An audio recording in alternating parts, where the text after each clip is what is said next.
Agora é lei. O Supremo Tribunal Federal decidiu ontem autorizar transexuais e transgêneros a alterar o nome no registro civil sem precisar da cirurgia da mudança de sexo.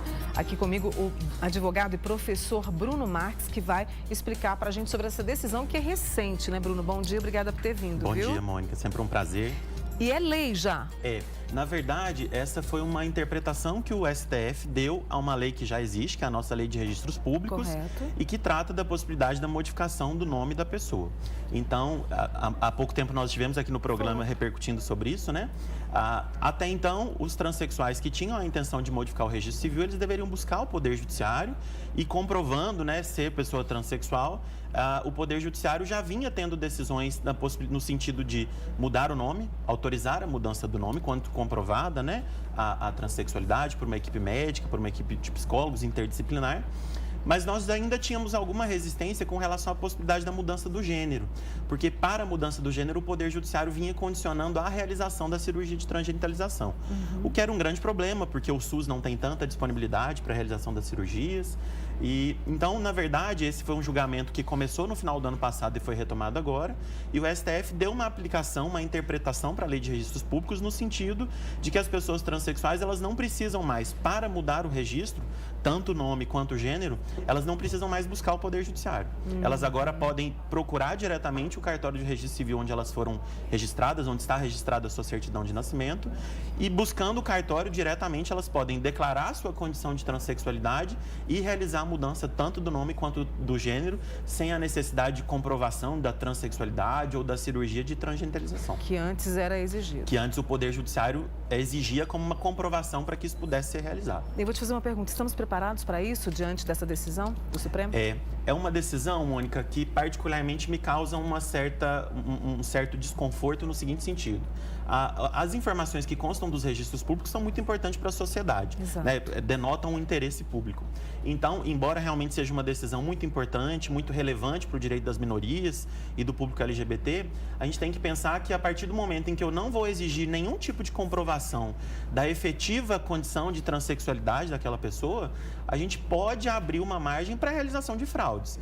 Porque se basta eu chegar ao cartório, declarar que eu sou transexual e o oficial do cartório ele está obrigado, então, a instaurar o procedimento para a modificação do meu nome e do meu gênero, isso abre a possibilidade para que algumas pessoas, infelizmente, se aproveitando dessa oportunidade, possam mudar os seus registros e praticar fraudes. Então, eu até acredito que, em função dessa decisão, o CNJ, o Conselho Nacional de Justiça, que é um órgão administrativo do Poder Judiciário, que traz algumas regulamentações, inclusive sobre decisões que são tomadas, né, no STF, eu acredito que o CNJ possa editar algum tipo de resolução no sentido de como será esse procedimento de modificação do registro civil, especificamente para os transexuais.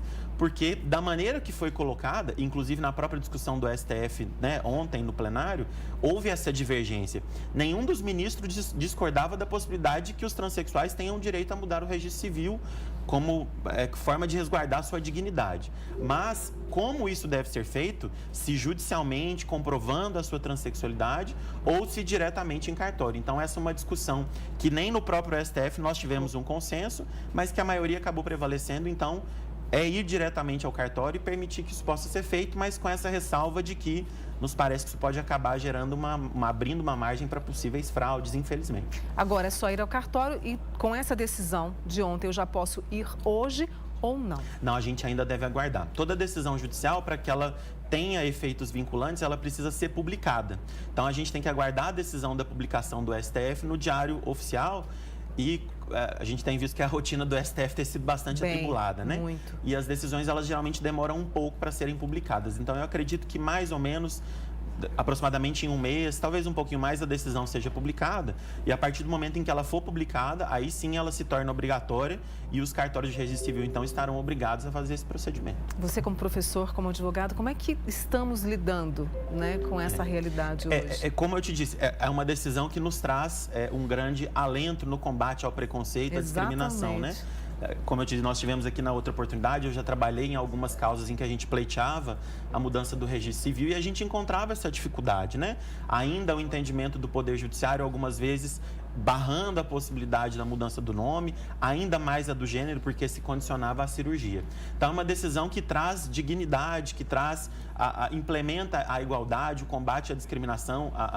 A ministra Carmen Lúcia, que é a presidente do STF, ontem, ao finalizar o julgamento, ela falava justamente sobre isso, da importância do papel social do STF, né, analisando essas questões jurídicas que tem uma repercussão social tão relevante. Então, resgata a dignidade, traz garantias, com este pequeno problema aí, né, da questão de não se exigir nenhum tipo de comprovação, mas é uma decisão que demonstra o avanço que não só o Poder Judiciário, mas que de forma geral a sociedade tem tido no tratamento dos direitos das minorias, do público LGBT de uma forma mais ampla, né? E é uma discussão que a gente vai ter aí ao longo do tempo, Com certeza. Traz muitas repercussões interessantes que a gente pode discutir e repercutir ainda mais. E o Manhã Total quer você novamente aqui para discutir isso, tá bom? Muito obrigado, sempre à disposição. Deixa eu agradecer ao Bruno Marques, que é professor e também advogado, e trazendo essa decisão do STF para a gente entender melhor. Bruno, muito obrigada mais uma vez. Obrigado, bom fim de semana para você, obrigado, viu? Igualmente.